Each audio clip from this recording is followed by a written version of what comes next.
Tara, gawa tayo ng siopaw.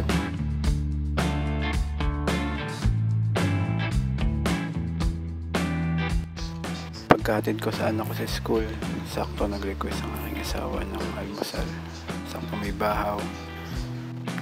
Gawin natin siopaw to. Tara, luto na tayo. Gamit tayo ng onion leaves. Hiwain lang natin sa katamtaman.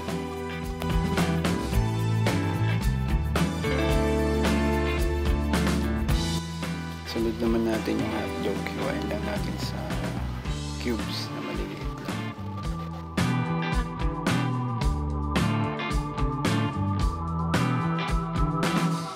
Dito na magprito ngayon tayo ng itlog.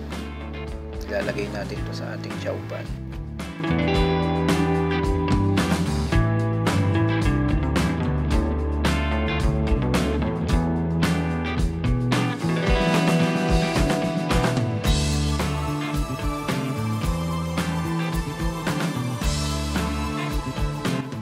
Tapos naman nun, painit tayo ulit ng mantika upang prito natin yung hotdog.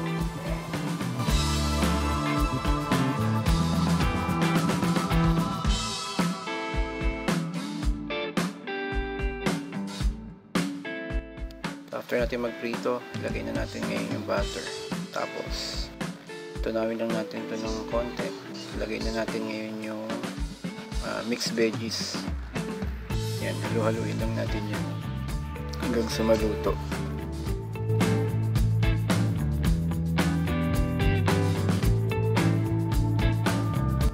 So ayun, no, kapag luto na yung ating mixed veggies, yan, lagay na natin yung ating bahaw. Yan, lagay lang natin, tapos haluin lang natin yan para mag-mix lahat ng mga ingredients. Yan, halo-halo. After nyan, budburan natin siya ng paminta. Crack na yung ginamit ko, wala kasi yung pamintang pino. So after nyan, syempre, gamitin natin yung secret ingredients natin. Yung liquid seasoning, yan ang magpapasarap sa ating siopaw. And after nyan, haluin lang natin. Tapos, lagay natin yung itlog.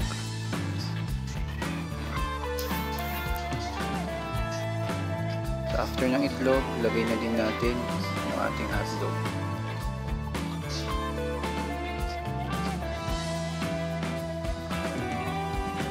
Tapos after nyan, lagay na rin natin yung ating onion leaves na chinop kanina.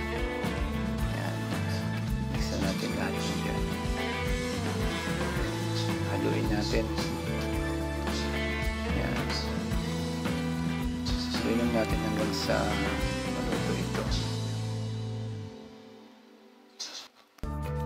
After nyan, dagdagan natin ng konting asin para sa pampalasa, konti lang. Tapos after nun, serve na natin.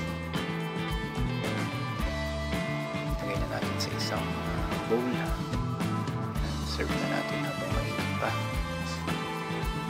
Matikman ito ng aking magandang asawa.